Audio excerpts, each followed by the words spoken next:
Hi guys, Delia with Plant-Based Potential. Good evening. So today I wanted to talk to you guys about labels and reading labels. They're a little weird sometimes and they can be a little deceiving as well. So lots of people have to worry about sodium intake, right? And sodium sneaks in on you. It's in a ton of processed foods. It's in obviously you add more to your foods as you go. It's in meats, it's in cheeses, it's in your fast food, it's in your vegetable broth. And so I don't have a ton of packaged stuff around here, but I do have a good example of some things we can compare to. So I have just a regular garden fresh vegetable broth, which I love. It's really good stuff. And I also have a low sodium, right? So the serving size for these is a half of a cube. Who uses a half a cube? Seriously, nobody. So with that, you have to think about this. So we have a sodium intake of 970 milligrams on a half of a cube. That's a shit ton. That's like what, almost 2,000? Almost 2,000 milligrams of sodium. So per one cube, per one serving. So on the low side, it is 105 milligrams. So for one cube, we're looking at 210, which is significantly different than this product. So if you're a sodium, if you need to be aware of that intake, you have to read labels, you have to see. Just because it's garden fresh doesn't mean it's all good. So I have a couple of peanut butters here. We've got some natural smooth peanut butter. We've got some creamy regular peanut butter. And they're both serving sizes are 2 tablespoons, right? So maybe you might use 2 tablespoons on one peanut butter sandwich if you like light peanut butter. And then with that serving size, a lot of these new labels are showing us included sugars. So that means they're going to be showing you the sugars that are naturally present in the food, and then they're going to be showing you below the added processed sugars to create a sweeter product for you. So this one has 0 included sugars, while this one has 2 added included sugars, which puts it at a total of 4, and this at a 2. It's not a significant difference for this, but I do know that there are other peanut butters with a ton more sugars in them, and it's something to be aware of. Just because it's plant-based doesn't mean it's all good. What else? I have some pasta, and this is one that I have to look for animal products all the time. A lot of times there's eggs in it, but there's also a lot of products out there that are going to have a little label down here at the bottom below all this stuff and the ingredients, and it says may contain eggs and soy. So may contain means that the facility processes other products that contain that ingredient, and so they have to put a label warning on there because people have severe allergic reactions. So they need to be aware when reading product labels that if they have any reactions to these things, that they probably shouldn't eat it.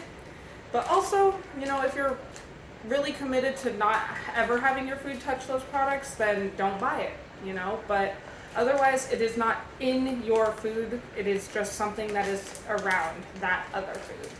So that is something to be aware of. I would never buy these, not anymore, but I used to. But on these types of products, you're looking at labeling, right? We already know this stuff is full of crap. But I wanted to kind of point out that at the bottom, a lot of these labels have bold lettering in their ingredients that state the things that have allergic reactions or animal byproducts on something. So for this one, lactose is in it. Lactose is a derivative of milk and dairy. So for those of you not doing milk or dairy, that would be something you would omit from your grocery basket.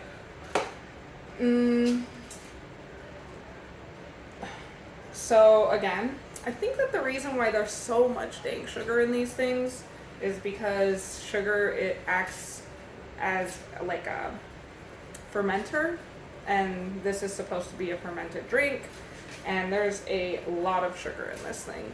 So I don't even want to say it, but there's 15 added sugars to this thing in a total of 16. So thankfully they put their serving size as one whole container, because man, it sucks when you're divvying up the container going, oh no, I've already had that many and I've only eaten 3 bites of whatever you're eating. I also wanted to tell you guys too, and I'm sorry if I say a lot. I feel like I'm saying that a lot. Anyway, when you're going out and you're shopping those center aisles for those quick to make foods, a lot of times they're going to be putting these verbiages and words that kind of make you think, ooh, that's healthy. Oh, look at it's in green, or it says it's gluten-free. Well, for some things, it's like, duh, there's no wheat in something like that. Why would you have to mention that it's gluten-free when gluten is purely a derivative of wheat? So there's going to be like labelings that try and like selectively pull people in, and it's just a marketing scheme. You know, there's packaging for maybe an instant potato, like a hash brown, and it'll tell you like fiber contents this, blah blah blah, and then the real truth of it is that it's full of preservatives. It's been stripped of its nutrients. It's now able to cook in, a eighth of the time a normal thing. Well, maybe not that long, but it's like a potato doesn't take that long to make, and you have nutrition in a potato, you have sustenance in a potato, and it's not just like inflated with water and like rehydration.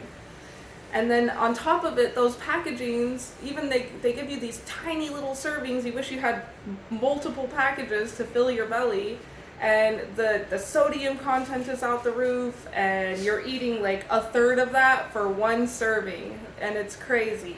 So I just wanted to share a little bit of that with you guys. I know I usually make something, and I kind of did just make the same salad that I make as last time this evening, so I kind of figured you guys already got that. Get those colors of the rainbow in your diet, and read your labels, and be aware of the things that you're allergic to. Know the derivatives of dairy, wheat, because those are 2 very huge deals in the world right now, wheat gluten intolerance. Dairy, most of us have always been intolerant to that. Some of us just keep on trucking though. And yeah, just stuff like that, guys. So I hope this was helpful, and I hope you guys have a great evening, and I'll see you next week.